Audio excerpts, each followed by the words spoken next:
Шүүхийн шийдвэр үүсгэх ажиллагааны нэг төрөлд хамаарч байгаа. Эрүүгийн шийдвэр үүсгэх ажиллагааны төрөл багтж байгаа. Хорхоос өөр төрлөө онгоцны шүүхийн шийдвэр алгуулгын арга хэмжээ авсан шүүхийн шийдвэрийг үүсгэх ажиллагааны талаар ярина.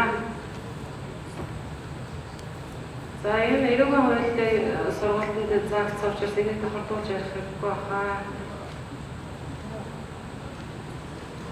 Хорхоос өөр төрлөө ял онгоцсон шүүхийн шийдвэрийг баримт контролыг бол одоогийн хууль одоо бид нар бол гүйцэтгэх баримт бичиг гүйцэтгэлийн хувийн хэрэг нэр гэж нэрлэж явж байгаа бол шинэ хуулиар эрүүгийн шийдвэр үүсгэх ажиллагааны хувийн хэрэг гэж шинээр томьёож оруулж ирсэн байгаа. За торох ял онгоцсон шүүхийн шийдвэр үүсгэх ажиллагааны талаар 2002 оны шүүхийн шийдвэр үүсгэх тухай хуульд торох ял шийдвэрсийг алтан бол шийдэх тогтоол гарснаас хойш 7 хоногийн дотор тухайн хугацаанд ялтан төлөөгүй тохиолдолд шүүх гүйцэтгэх хуудас бичээд шийдвэр үүсгэх албанд ирүүлээд шийдвэр үүсгэх алба хүлээж аваад тухайн шийдвэр үүсгэгч маань ялтан 14 хоногийн дотор сайн дураар биелүүлэх мэдээлэл өгөөд тухайн хугацаанд төлөөгүй бол төрөнгнөөс нь албан гаргуулдаг зохицуулалтаар явж исэн бол энэ шинжилсэн найруулгаар бол шүүхийн шийдвэрт заасан тогтоосон хугацаанд эсвэл шүүх шийдвэртэй хугацаа тогтоогүй бол 90 хоногийн дотор биелүүлэх мэдээлэл гардуулж ялтнаар төлөвлөх зохицуултыг тусгасан байгаа. 90 хоногийн хугацаанд төлөөгүй тохиолдолд ялтнаас одоо тулгарч байгаа тухайн хугацаанд ийм учир шалтгаанаас төлж чадаагүй одоо миний торох ялын маань төлөх хугацааг хойшлуулж одоо хугацаа дахиж сунгаж өгөөч гэсэн хүсэлт гаргавал 30 хоног хүртэл хугацаанд ахлах гүйцэтгэгчийн зөвшөөрлөөр шийдвэр үүсгэж хугацааг сунгах зохицуултыг мөн тусгаж өгсөн байгаа. Эрүүгийн хуульд бол шүүх тухайн ялтанд торох ял оногдуулж ял шийдвүүлж байгаа ялтандаа 3 хүртэл жилийн хугацаанд одоо торох ялыг биелүүлэх хугацаа тогтоож болохоор зохицуулалт орсон байгаа. Ингэж эрүүгийн хуульд олон шүүхийн шийдвэр үүсгэх тухай хуулийн шинжилсэн найруулгад одоо эдгээр хугацаануудыг одоо уртсгаж, уян хатан тусгаж өгсөн нь бол ял шийтгэл гарцаагүй байх одоо торох ялын биелэлт нэмэгдэх ач холбогдолтой болсон. Шүүхээс одоо 3 жил хүртэл хугацаа тогтоосон. Эсвэл одоо 90 хоногийн дотор биелүүлэхээр биелүүлэх хугацаанд бол шийдвэр үүсгэж сар тутам одоо ялтантай уулзаад одоо тухайн тогтоосон хугацаанд торгуулийн ядаа төдий шүү гэсэн анхааруулга сануулгыг өгч ахаар бол холбогдох журмын төсөлд одоо тусгай явж байгаа. Эд хөрөнгнөөс албадаг гаргуулах зохицуултыг бол одоо энэ шинжилсэн найруулгад бол зөвхөн хуулийн этгээд одоо шүүхээс тогтоосон юм уу энэ 90 хоногийн хугацаанд төлөөгүй тохиолдолд зөвхөн хуулийн этгээд донтоосон торох ялыг тухайн хуулийн этгээдийг төрөнгнөөс гаргуулахаар зохицуулсан. Иргэнд хүн донтоосон торох ялыг бол төрөнгнөөс гаргуулах зохицуулт байхгүй шууд 90 хоног сонголттой дээр 31 хоног байгаа тохиолдолд 120 хоног эсвэл тэр шүүхээс тогтоосон хугацаанд төлөөгүй бол шууд 20 халаар салхих тухай зохицуулалт байгаа.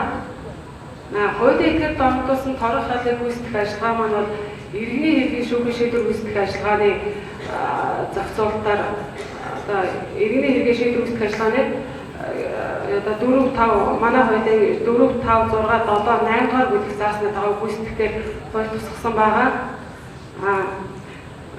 Одоо энэ мөрдөгдөж байгаа 2002 оны хуульд бол ялтан одоо торгуулийнхаа мөнгийг төлөөгүй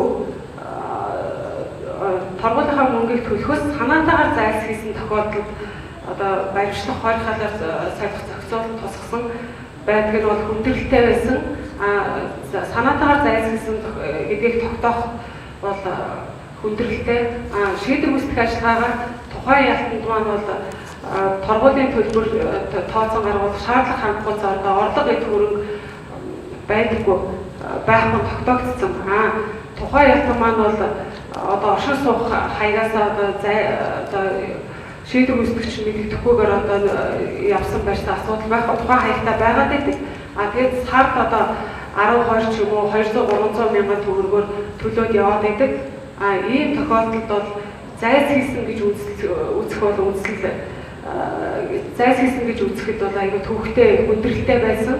Одоо энэ хуулиар бол одоо тогтоосон хугацаанд төлөхгүй бол шууд одоо хоёр хялгаар салхи зохицуултыг тусгаж өгсөн нь бол ач холбогдолтой болсон. Нийт тусдаа ажил хийх ялгуулах ажиллагаа 2002 оны буюу одоогийн үйлчилж байгаа хуульд бол нийт тусдаа ажил хийх ял шийдгүүлсэн ялтныг ажлын байраар хангах үүргийг бол тухайн сум дүүргийн засаг дарга хүлээдэг байсан.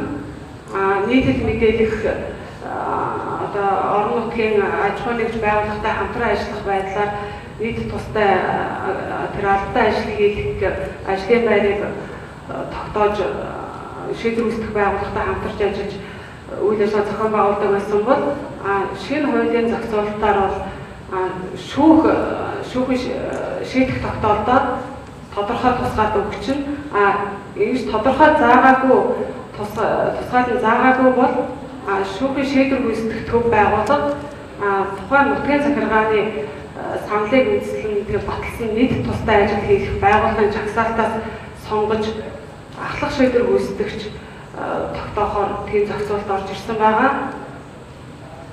Одоогийн явж байгаа хуулийн зохицуулалтаар бол ялтны мэрэгжил ур чадварыг харгалзаж, эрүүл мэндийн байдлыг харгалзаж, ажлын байрыг сонгож хийхээр байдаг боловч тухайн сум дүүргийн засаг дарга бол ерөнхийдөө улсын хэмжээнд хот төгжүүлэх газар орон нутгийн өвчт хот тогтчид үйлчилгээний компани нийтлэг үйлчилгээний газруудаар ихэвчлэн одоо хог цэвэрлэх, нийтийн эзэмшлийн гудамж талбай цэвэрлэх, цас цэвэрлэх, одоо хашаа хайс засварлах, цэцэг мод услах ч гэдэг юм уу, тиймэрхүү ажлыг бол ихэвчлэн хийлгэж ирсэн.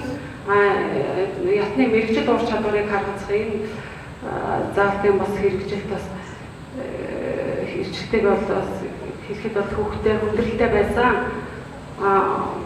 Одоо бол болон нийт тусдаа ажил хийх ялын маань онцлог юм болохоор ерөөсөө ялтныг мэрэгжил ур чадварыг харгалзаад эрүүл мэндийн байдал, насны онцлогийг харгалзаад яг тэр тухайн хүндээ тохирсон нийт тусдаа ажилтыг хийлгдэг одоо эмч байвал одоо аслагдсан сум дүүр баг хороонд ч юм уу эмчийн одоо үйл ажиллагаа эрхлүүлэх ч юм уу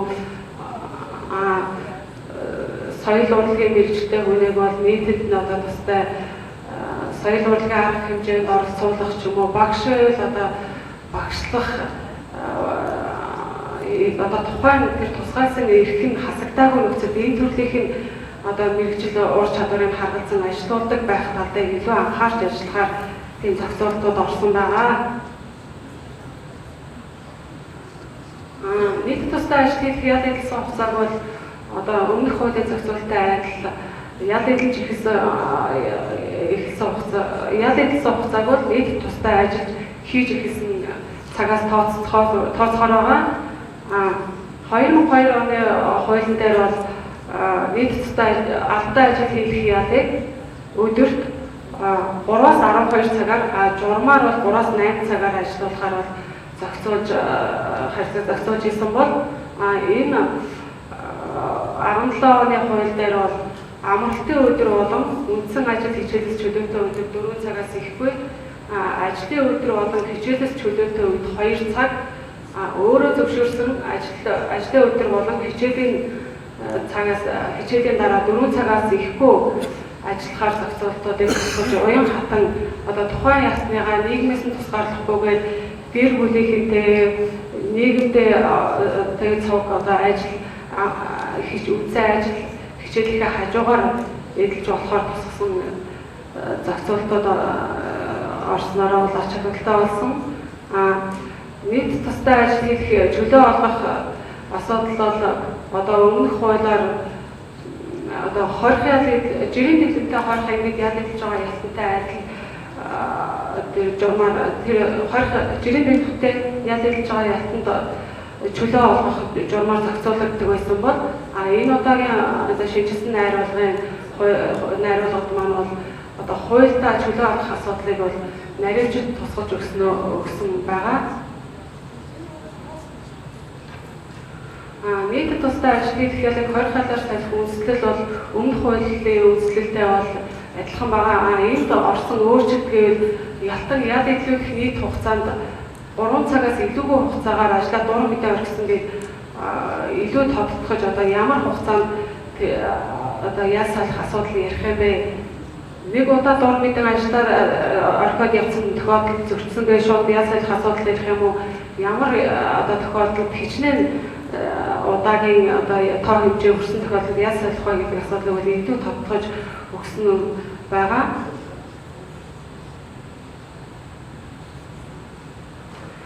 Одоо шийдвэр гүйцэтгэгч маань албатай ажлыг хийх ялтай ялтанд бол 30 цаг тутам хяналт тавьж ажлын байрыг шалгаж ятны яд эдлэлтийн байдалд хяналт тавьж ажиллаж байгаа.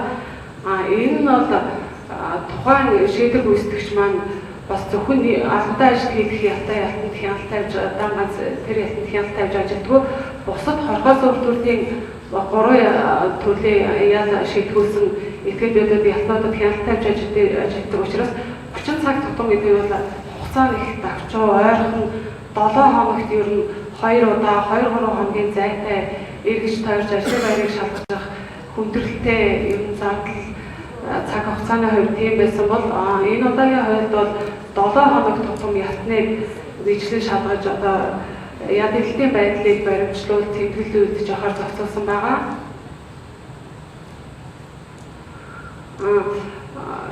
Одоо хорхоос өөр төрлийн яд эдлүүлэх ажиллагаанд албатай ажил хийх яд шийдгүүлсэн тодорхой албан тушаал эрхлэх үйл ажиллагаа явуулах эрх хасах яд шийдгүүлсэн ялтанд хяналт тавих одоо 2 журмыг мөрдөж одоо хуулиас гадна одоо 2 журмын эрх зүйн актыг мөрдөж ажиллаж исэн.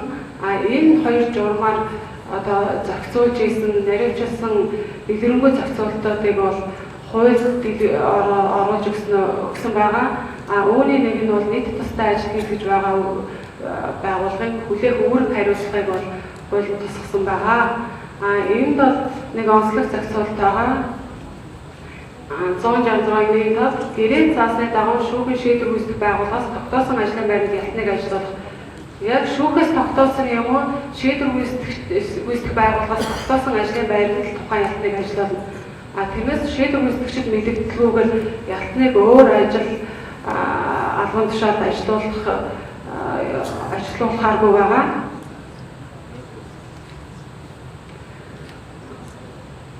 Энэ 17 оны шийдсэн найруулгад орсон бас онцлог зохицуултын нэг нь бол одоо шүүхийн шийдвэр гүйцэтгэх байгууллага маань бол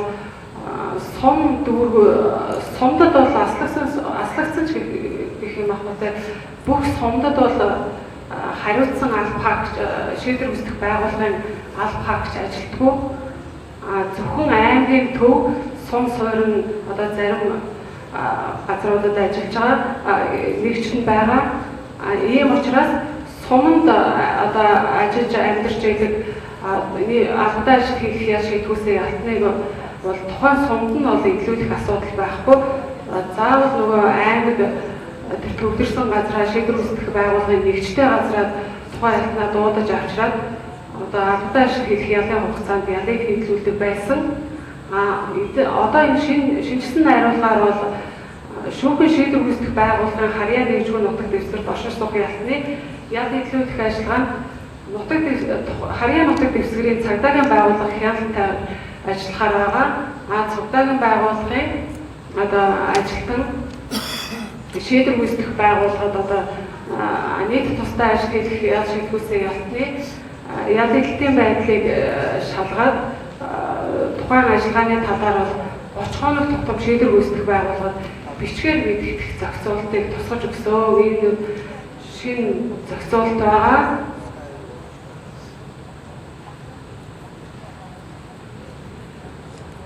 Зорчих хэргийг хязгаарлах яд эдлүүлэх ажиллагаа шүүхээс ямар нэгэн одоо үүрэг хязгаарлалт тогтоогоод ирнэ.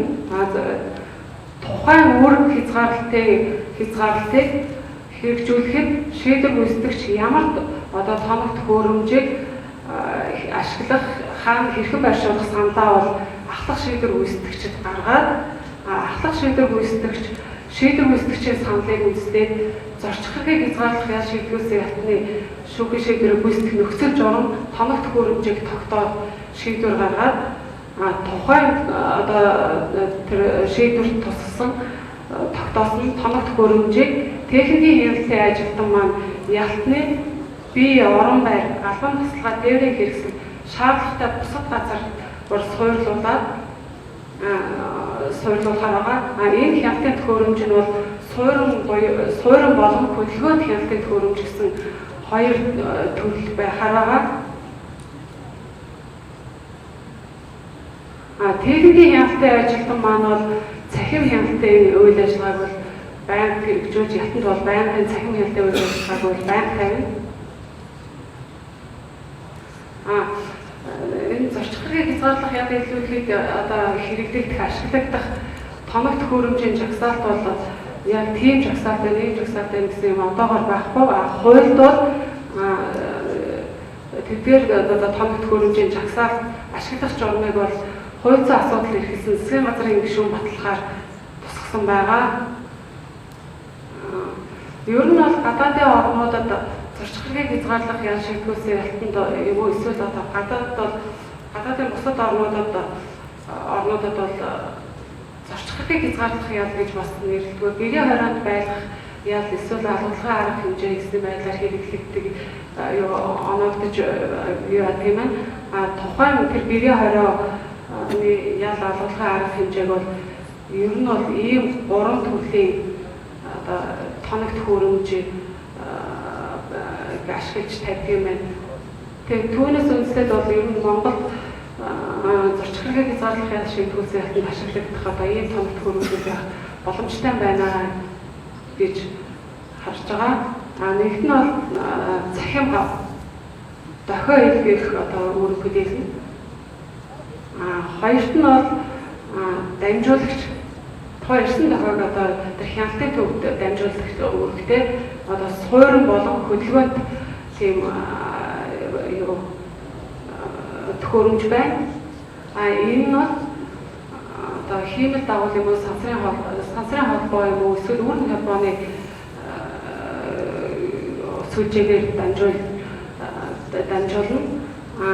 Гуравт нь бол ийм цахим хяналт удирдлагын төв тухайн тэр ялтны гар бие хөл одоо юу гэдэг биеийн бусад хэсэг шаардлагатай тэр бусад тээврийн хэрэгсэл бос газар байрлуулсан болон гэртэн байрлуулсан өөрт нь авч явж байгаа тэр суурин болон хөдөлгөөнд тоног төхөөрөмжөөс ирж байгаа дохойг одоо хүлээн авах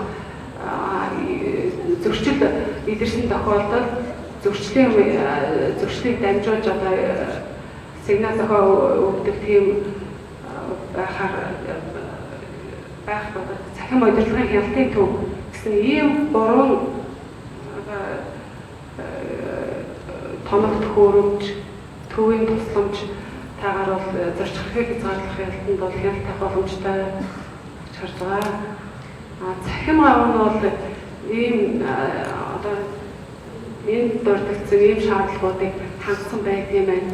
Улс доргой шорооны хамгаалалттай таслах тайлах оролдох үед мэдээлэл өгдөг, халуун хүйдэнд төсвөртэй, хөнгөн, маш хөнгөн хэлдэг юм байна л да. Ялтан зүүхэд тохиромжтой, гогой болон шилхэн зүүдэг байхаар тохиромжтой аюулгүй ажиллагаа хангасан. Энэ бол нэг удаад хэрэглэгдээл явах юм шиг байгаа. Ялтан зүүгээл одоо богонд ч юм уу, гар хөлтөн ч юм уу зүүгээд салгуул тэгээд дахиад ашиглах боломжгүй байдаг л тийм тоног төхөөрөмж. Энэ суурин болон хөдөлгөөнд тоног төхөөрөмж нь бол одоо гэртэн байдаг үе иймэрхүү хэлбэртэй хөдөлгөөнд нь бол одоо нэг гар утсрахуур ч юм уу нэг тийм юм байдаг юм байлаа.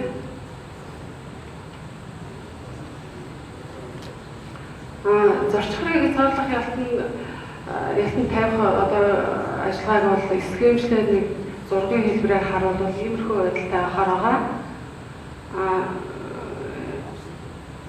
Энэ бол цахим хяналтын төв гэдэг энэ одоо Улаанбаатарт байхаар төв байгаа. Энэ бол тухайн одоо ялтан зүйж ашигласан одоо гэр орон үндэстнийг яасан тэр тоног төхөөрөмжөөс ирж байгаа мэдээлэл одоо тэр шүүхээс тогтоосон одоо хязгаарлалт юу ахлах хүсдэгчээс тогтоосон шүүхээс тогтоосон тэр одоо хязгаарлалт маршрутыг юмыг бол энэ серверт одоо эндээс оруулаад энэ серверт одоо бүх мэдээлэл хадгалагддаг байхаар байгаа. Тэгээд аймаг нийслэлийн шийдвэр гүйцэтгэх газар хэлтсүүдэд бол нэгжтэй байна. Одоо цахим хяналтын тийм нэгжтэй байна.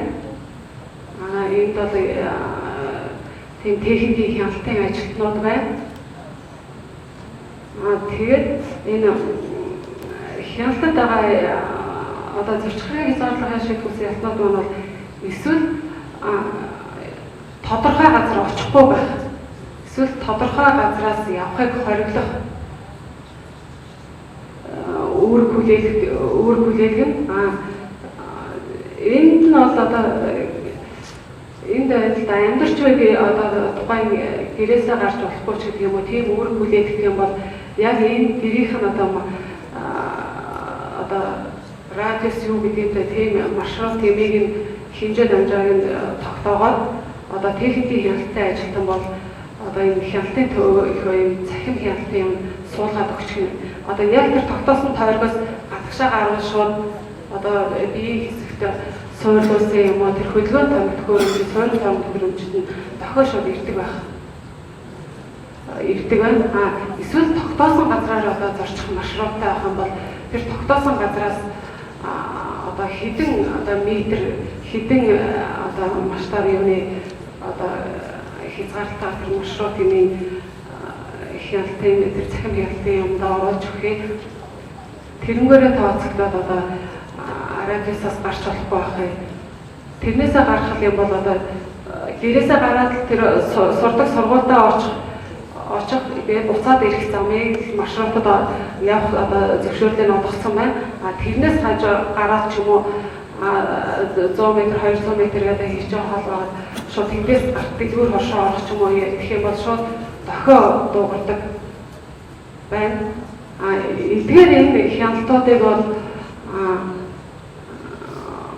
өөрийн холбооны гар утасны сүлжээг ашиглаад бол төв сойрон газруудад хэрэгжүүлэх боломжтой байгаа. Хамгийн олон одоо сум сойрон газруудад сүлжээ нэвтэрсэн бол Unitel байгаа юм байлээ. 400 гаруй одоо газар сум сойрон газарт бол сүлжээ нэвтэрсэн. Зарим нь одоо нэвтрээгүй одоо сум одоо баг одоо юу гэдгийг газруудад бол сансрын холбооны сүлжээ ашиглаад ирээдүйн буюу сансрын холбооны сүлжээ ашиглаад хяналт тавих асуудал яригдах байхаа. Тийм л одоо юутаар одоо бэлтгэл ажил хийгдэж байгаа. За одоо яг ахлах шийдвэр гүйцэтгэгчээс бол тэр ядалгүйдэх нөхцөл томооч хөрөмжийг сонгоод ингээд ялтан одоо болон тэр шаардлагатай бусад газар байрлуулчлаа. Тухайн хяналтаа яаж хэрэгжүүлэх вэ гэхээр шийдвэр гүйцэтгэгч техникийн болон бэхжилсэн хяналт гэсэн хоёр хяналтыг тавьж хэрэгжүүлнэ. Зорчигчдын хязгаарлах ял эдэлсэн хугацааг бол шүүхийн хүчин төгөлдөр шүүхийн шийдэх тогтоол хүчин төгөлдөр болсон үеэс одоо болсон өдрөөс ихтэй тоолохоор зохицуулт сүүлийн их хурлын анхны хэлцүүлгээр ороод өсөс энэгээр батлагдсан байхаа. Уул нь бол хяналт тавьж хэсээс тоолно гэсэн юм явж ирсэн ийм болж өөрчлөгдсөн баха. Шийдвэр гүйцэтгэгч одоо зорчигчдын хязгаарлах ялтанд бол одоо яд илүүдэх нөхцөл журам их үүрэг одоо бусад шаардлагатай юмнуудыг одоо үүрэг хариуцлага одоо авах хэмжээ хүлээлгэх хариуцлага юмнуудыг тайлбарлаад ялтандаа бол эрүүгийн шийдвэр гүйцэтгэх ажиллагааны хувийн хэрэг нээж ажиллана.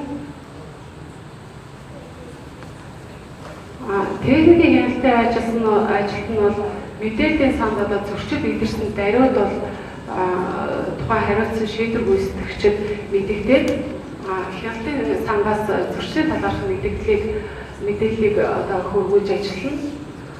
Шийдвэр гүйцэтгэгч тухайн тэр ирүүлсэн мэдээллийн дагуу зөрчлийг биечлэн шалгах үсгийн тогтоож баталгаажуулах арга хэмжээг авна. Шийдвэр гүйцэтгэгч бол техникийн бол бичлсэн хяналт гэдэг. Бичлсэн хяналтыг бол одоо өдөр шөнийн аж цагт явуулж болохоор байгаа. Одоо зөрчил гаргасан тухай хүн хуулийн этгээдээс хэдий ч мэдээлэл авч болно. Тухайн мэдээллийн дагуу бол одоо өдөр шөнийн аж цагт одоо шалгалт явуулж хяналт тавьж ажиллаж болохоор байгаа.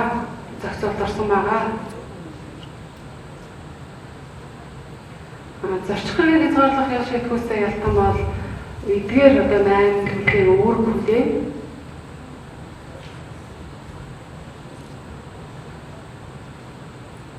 Шүүхээс үлдээсэн үүргийг биелүүлэх, шийдвэр гүйцэтгэгч техникийн ажилтны хууль ёсны шаардлагыг биелүүлэх, шүүхээс тогтоосон зорчихыг хязгаарласан газар зорчихгүй байх, шийдвэр гүйцэтгэгчид урьдчилан мэддэхгүйгээр оршин суугаа газар ажлын байраа өөрчлөхгүй байх, шийдвэр гүйцэтгэгчийн тогтоосон хугацаанд шүүхийн шийдвэр гүйцэтгэх байгууллагад ирэх, ядын төлөвлөлттэй холбогдсон асуудлаар амар олон бичгээр тайлбар гаргах, тогтоосон журмын дагуу зөөврийн хяналтын төхөөрөмжийг биедээ байнга авч явах, бүрэн бүтэн байдлыг хангах шаардлагатай бүх арга хэмжээг авах, хяналтын төхөөрөмжийг хэвийн ажиллах нөхцөлөөр бүрдүүлэх, хувийн баримт бичгээр байнга биедээ авч явах, яалтч дуусмагт хяналтын томог төхөөрөмжийг шийдвэр гүйцэтгэгчид бүрэн бүтэн хүлээлгэн өгөх гэсэн эдгээр 8 үүргийг бол зорчих хэргийг хязгаарлах ял шийдвэрсэн мэдэхнэ. За дараах тохиолдолд бол зорчих хэргийг хязгаарлах ял илүүдэх нөхцөл журмыг одоо зөрчлөн тооцохоор байгаа. Зорчих хэргийг хязгаарлах ял маань бол хорхоолыг бодвол илүү хөнгөн ял учраас одоо тухайн ялтан маань одоо нэг удаа одоо хөнгөн гэх юм уу одоо нөгөөх нь бол ностой зөрчил гэж тооцож байгаа учраас зөрчил нэг удаа гаргал одоо ял салах асуудал ярихад бас хүндрэлтэй. Тийм учраас бол тодорхой тоо хэмжээ одоо энгийн гэх юм уу ийм зөрчлүүд нь бол эхлээд одоо сануулдаг байна. Тэгээд одоо ийм 170 дугаар зүйл заасан 171 заасан гэдэг. Тэгээд эдгээр дөрвөн зөрчлөө гаргал одоо зөрчсөн тооцноо гэж байна. 172-т нь бол ядагдлуудын нөхцөл журмыг ноцтой зөрчсөн тооцох үндслүүдийг дурдсан байгаа.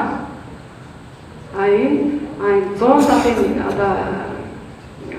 одоо энэ өмнө гаргасан энэ зорчих хэргийг хязгаарлах ял шийдвэрсэн ялтан энэ 168-ыг заасан энэ үүргээ би одоо үүргээ 3 сарын хугацаанд 2 түүнээс дээш удаа биелүүлээгүй байх юм бол ноцтой зөрчсөн тооцох нь. Ийм хэрэг үйлдэж ял шийдвэрсэн тохиолдолд бол ноцтой зөрчсөн тооцох нь ойлгомжтой. Мөн энэ 170-ын 1-2 техникийн хяналтын томог төхөөрөмжийг устгасан гэмтээсэн эсвэл тэдгээрийн хэвийн ажиллагааг сарниулсан болон 170-ын 1-4 заасан 24 цагаас илүүгүй хугацаагаар одоо техникийн болон бичсэн хяналтаас санаатаагаар зайлсхийсэн гэсэн зөрчлийг давтан гаргасан тохиолдолд ноцтой зөрчсөн тооцохоор байгаа. Дөрөвт нь бол шийдвэр гүйцэтгэгчний хууль ёсны шаардлагыг биелүүлэхээс татгалзаж хүч хэрэгж эсэргүүцсэн шийдвэр гүйцэтгэгчийн аймагаас эрүүл мэндэд хохирол учруулахаас зарлахсан тохиолдолд ноцтой зөрчсөн тооцно. 171-ийн 4 заасны эсрэгээр 24 цагаас илүү хугацаагаар одоо техникийн болон бичсэн хяналтаас зайлсхийсэн тохиолдол бол яд илүүх нөхцөл журмыг ноцтой зөрчсөн тооцох юм байна. Энэ 170-ын 1 заасан энэ яд илүүх журмыг зөрчсөн тохиолдол бол шийдвэр гүйцэтгэгч ялтанд одоо анхааруулж сануулаад дахин зөрчсөн тохиолдолд одоо яд салах асуудал яригдах нь шүү гэж баталгаажуулаад тайлбар тэмдэглүүлээд ярилцлага хийгээд одоо хувийн хэрэгт хавсрах нэ. Яд илүүх журмыг ноцтой зөрчсөн ялтны бол хорихоолоор солих асуудлыг хорихоолоор солих үзэл болж байгаа.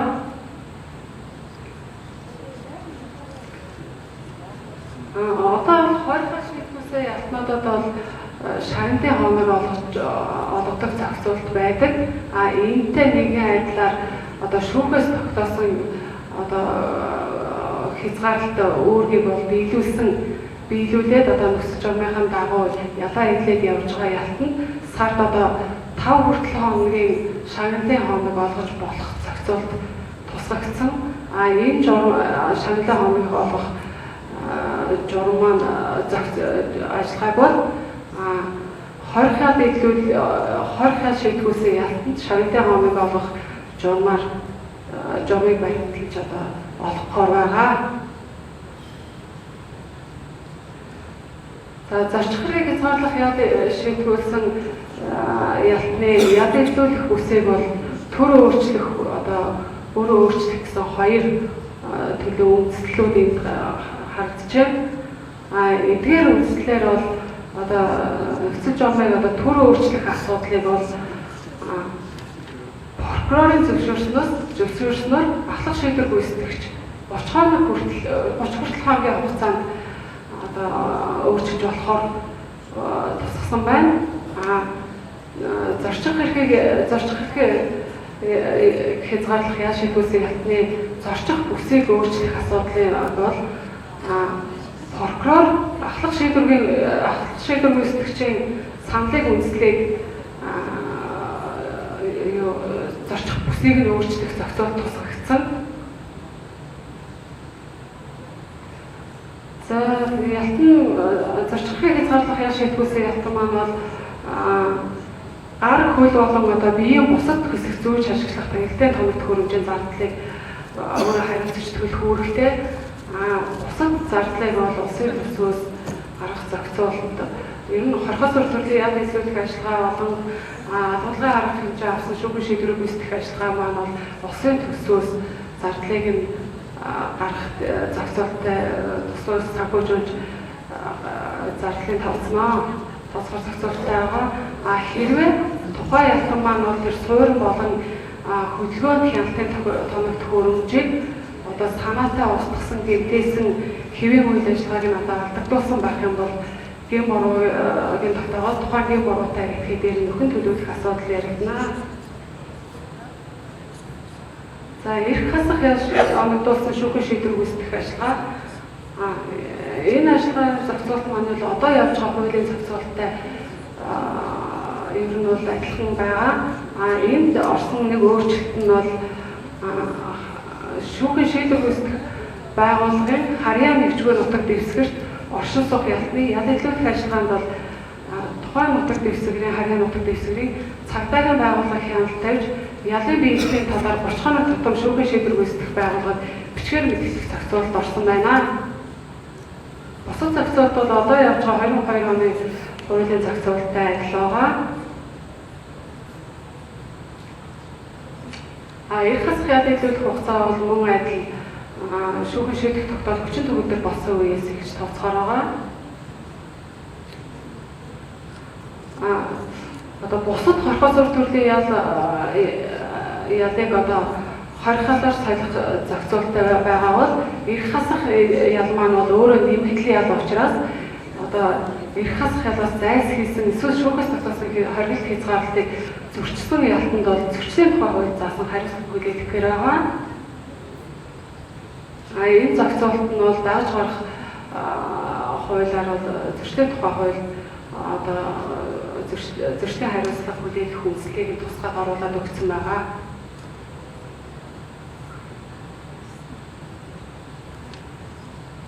Ингээд одоо хорхоос төрлийн ял оногдуулсан шүүхийн шийдвэр гүйцэтгэх ажиллагааг төлөвлөжүүлэх үндэслэл маань бол одоо уран журмын иргэний шийдвэр гүйцэтгэх ажиллагааны зохицуулалтаар явж ирсэн бол одоо дангаараа тусдаа эрүүгийн шийдвэр гүйцэтгэх ажиллагааг төлөвлөжүүлэх үндэслэл гэдэг хууль одоо наривчлан тусгаалan тусгагдаад ороод ирсэн байгаа. Эдгээр одоо 9 үндэслэлээр эрүүгийн шийдвэр гүйцэтгэх ажиллагааг төлөвлөжүүлнэ. Ард нь энэ ялын төлөвлөлтөд ирсэн нь бол энэ үндэслэлүүдэд хамаарагдах ялын төрлийг нь бичсэн байгаа. Одоо жишээлбэл шийдвэр үүсгэж эхнийх нь шийдвэр үүсгэж оногдуулсан зорчих хэрэг хязгаарлах ялаас бусад хорхоос өөр төрлийн ялыг хорхолоор солих тухай саналаа прокурорт гаргасан эсвэл прокурор ба дүгнэлтэд шүүхэд хүргүүлсэн гэсэн үндслээр төдөлгөх ажиллагаа маань торох нийт тустай ажил хийх ялд хамаарах нэ. Зорчих хэрэг хязгаарлах ялтан бол тухайн их ялтандаа байна. Ял салах асуудал шүүхэр шийдвэрлэх гэх гэж ойлгож энэ бүсгтийг хараарай.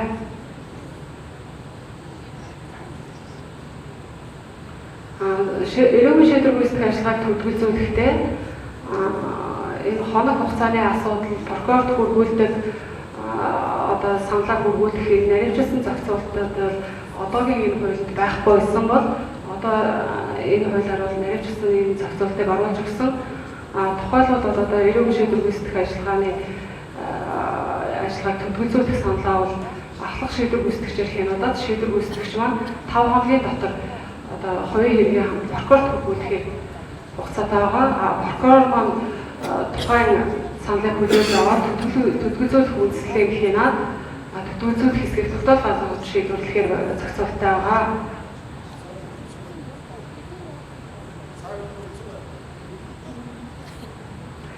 Хорхоос өөр төрлийн ялаас чөлөөлөх болон хорхолоор солих зохицуулт маань мөн адил эрүүгийн шийдвэр үүсгэх ажиллагааг төлөвлөжүүлэх ажиллагаатай адилхан зарчмаар явагдана. Прокурор шийдвэр үүсгэх саналаа хүргүүлэх хугацаа мөн прокурор дүгнэлт тогтоод байгаа шүүхэд хүргүүлэх зарчим бол хэвээрээ эдгээр бол яг солих чөлөөлөх асуудал бол хэвээрээ байгаа. Энэ яг адилхан зарчмаар явагдана. Эрүүгийн шийдвэр үүсгэх ажиллагааг дуусгар болгох одоо эгээр 8 үйлчлэл байна. Энэ эрүүгийн шийдвэр үүсгэх ажиллагаа дуусгар болгох үйлчлэл маань энэ хууль бас шинээр орж ирсэн. Урд нь бол иргэний хэргийн шийдвэр үүсгэх ажиллагааг дуусгар болгох үйлчлэлээ заасан иргэний хэргийн шийдвэр үүсгэх ажиллагааны хэсэг заасан одоо дуусгар болгох үйлчлэлээр бол явж одоо тэрийг барих гэж дуусгар болгож ирсэн бол одоо энэ тусгаалыг ингэж оруулж ирсэн. Энд бол одоо онцгой анхаарах юм бол ялтан нас орсон сургууль алга болсон тооцогсноос хойш 2 жилийн хугацаа өнгөрсөн бол дуусгаар болох зохицуулт одоо тодорхой хугацаа зааж өгсөн зохицуулт орсноор онцлог байгаа. Дууссан тооцох ажиллагаа маань бол төлөвлөжүүлэх, ял салах, ялгаж чөлөөлөх процесс ажиллагаатай бол адилхан жамаар явагдана. Алуудлагын арга хэмжээг бол одоо бол цагдаагийн байгууллага хүмүүстийн чанартай алуудлагын арга хэмжээний харуул хамгаалалтын асуудал болон эмнэлэгт тухайн албан эмчлэх үүрэг бүхий эмнэлгийн байгууллагад хүргэх үүргийг хариуцсан ажиллаж байгаа бол одоо энэ хуулиар бол шүүхийн шийдвэр үүсгэх байгууллага энэ үүргийг хүлээж ажиллахаар болсон. Мөн 20 халаас хугацааны өмнө суллагдсан хяналт тавих үүргийг бол цагдаагийн байгууллага хэрэгжүүлж байгаа бол одоо энэ удаагийн хуулиар бол шүүхийн шийдвэр үүсгэх байгууллага хэрэгжүүлж энэ үчиг өөрийг хэрэгжүүлж ажиллахаар байгаа. За алуудлагын арга хэмжээ маань бол дотроо 3 төрөлтэй байгаа. Үүрэг хүлээж хэрхэн хязгаарлах алуудлагын арга хэмжээ авсан шүүхийн шийдвэр үүсгэх ажиллагааг одоо за шийдвэр үүсгэх байгууллага хамааламжтай цагдаагийн байгууллага дээрээс нь ороод ирж байгаа. Сум дөргийн засаг даргасан цагдаагийн байгууллага сум дөргийн засаг даргасан 2 байгууллагын тусламжтайгаар хамтран ажилласан үндсэн дээр хяналт тавьж ажиллах нэ. Үүрэг хүлээж хэрэг хязгаарлах алуудлагын арга хэмжээний дотор нэг онцлог алуудлагын арга хэмжээ байгаа. Энэ нь бол зам үйлээс алуудлагын арга хэмжээ авах цэгцлүүдэд явуулах, зам үйл нөлөөлөх сургалт явуулах алуудлагын арга хэмжээ байгаа. Шүүхийн шийдвэр үүсгэх байгууллага маань бол энэ сургалтыг явуулах нэгжтэй байна. Бас мөн хөтөлбөртэй байна. Сургалт явуулах журамтай байна. Эдгээр арга хэмжээг бол аймаг нийслэлийн газар хэлтсэд бол сургалт хариуцсан ажилтан буюу нийгмийн ажилтан сэтгэл зүйч гэсэн одоо албаагч нар хэрэгжүүлэхээр байгаа. Мөн албагийн арга хэмжээ авагдсан одоо тухайн хүн одоо сургалтыг тусгай зөвшөөрөл бүхий магадлан эзэмшлэгдсэн төрийн бас байгууллагад гэрээний үндсэн дээр гүйцэтгүүлж болох зохицуулалт одоо орж ирсэн байна.